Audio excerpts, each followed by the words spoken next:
Tuki and Toys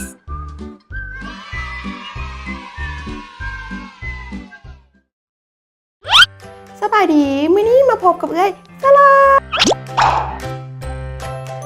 จากตุกกี้แอนทอยมื้อนี้เอ้ยสลางจะมาลินเครื่องลินเกาหลีแบบใหม่นี่คือเครื่องลินเกาหลีมันมีชื่อว่ากล่องข้าวแฮปปี้เบิร์ธเดย์เอามาเบิ่งไปพร้อมๆกันเลยว่าในกล่องข้าวแฮปปี้เบิร์ธเดย์นี่มันมีอย่างแน่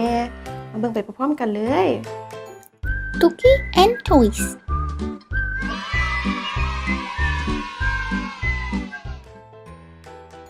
นี่คือกล้องข้าวแฮปปี้เบิร์ธเดย์นี่อยากรู้ว่ามันลินแบบใดจังหน่อยมาเบิ่งน้ำกันเครื่องตกแต่งงานแฮปปี้เบิร์ธเดย์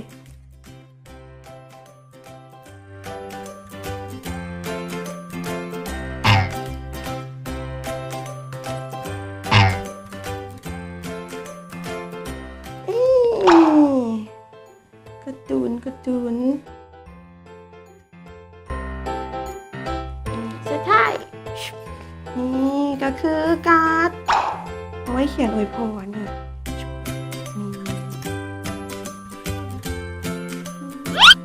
อันนี้แมนสลางนี่สลางมื้อนี้เป็นวันเกิดของตุกกี้น้องสลางเลยว่าจะจัดงานเซอร์ไพรส์ให้น้องแต่ว่าอีกสลางจะเขียนการ์ดให้น้องก่อนนี่สลางจะมาเขียนการ์ด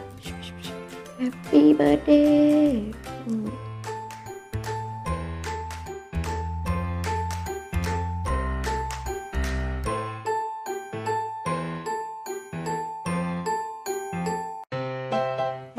แล้วจุ๊บเราจะจัดงานเซอร์ไพรส์เนาะเขาต้องโทรหาพักพวก เป็นจัดสวยโทรหาไปดิเอาบีบี้ซะต้องโทรหาบีบี้อันนี้บีบี้อยู่บ้านตอนนี้นะฮัลโหลบีบี้หวาเมื่อแรงเป็นวันเกิดของตุ๊กกี้สลางว่าจะจัดงานเซอร์ไพรส์ให้น้องมาช่วยจัดงานในดูหันเอาได้เดี๋ยวจันบีบี้จะมาเด้อรอด้วยนี่จุ๊บดีนี่เอามาจัดน้ำกันเลยนี่สลัดนี่มาจัดน้ำกัน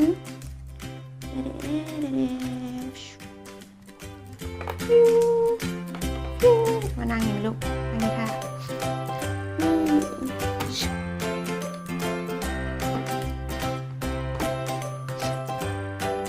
ว้าวนี่นั่งโมเบิร์ตเอา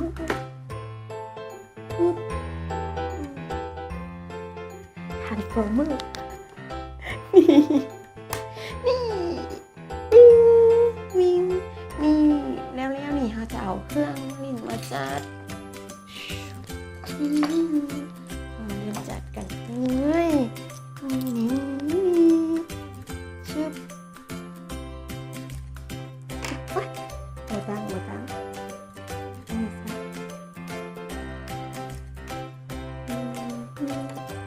อุ้ย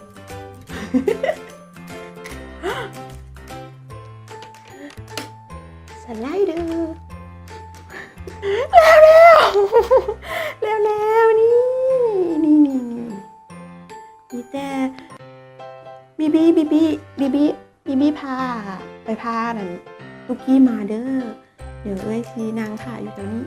โอเคคอยที่พาต้องไปอันนี้นะ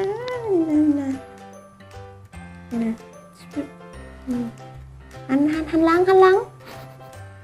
ป็นงานนี่อย่างนี้เจ้าลองเข้าไปเบิงแม่งานนี่อย่างเอ้าเลยสลางมาอย่างนี้เซอร์ไพรส์เบิร์ธเดย์เจ้านี่โอ้ยขอบใจคอยเลยคิดว่าอันนั้นเลยสลางลืมแล้วบ่ลืมโอ้ยไปขึ้นไปนั่งลิ่นนั่งนั้นกันไปนี่ชึบแล้วอันนี้แม่ทุกที มานั่งเล่นชืบตุกี้อันนี้ตุกี้เป็นผู้ใดลืมละ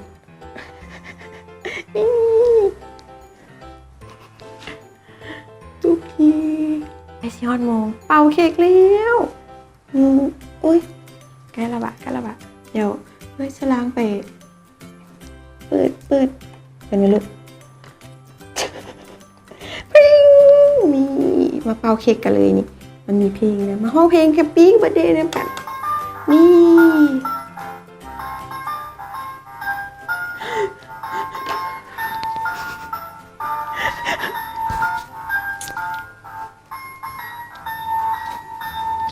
เอาแฮปปี้เบิร์ธเดย์มีความสุขหลายๆเด้อทุกกี้เด้อขอบใจเลยสลางกับบีบีเด้อมาจัดงานให้เด้อว่าเป็นหยังนี่นางจังไหนเนาะยืนดิซะนี่แฮปปี้เบิร์ธเดย์เด้อตุกกี้มีความสุขหลายๆหักตุกกี้เด้อจากเอ้ยสลางนี่ชึบอุ้ยขอบใจเด้อเอ้ยสลางอุ้ยตายเขามากินเค้กน้ำกันนี่เรามากินเค้กน้ำกันนี่อีลุงนี่เค้กปิ้งเอาตุ๊กตามีนี้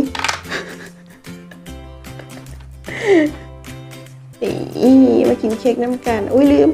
บีบีไปเลยบีบีเป็นจนเกินปล่อยไม่ได้เมานี่บีบีนางลิซ่าโอ้นี่มากินเค้กนี่งามบ่พอแล้วกินทั้งหลังเด้อนี่ Tuki and Toys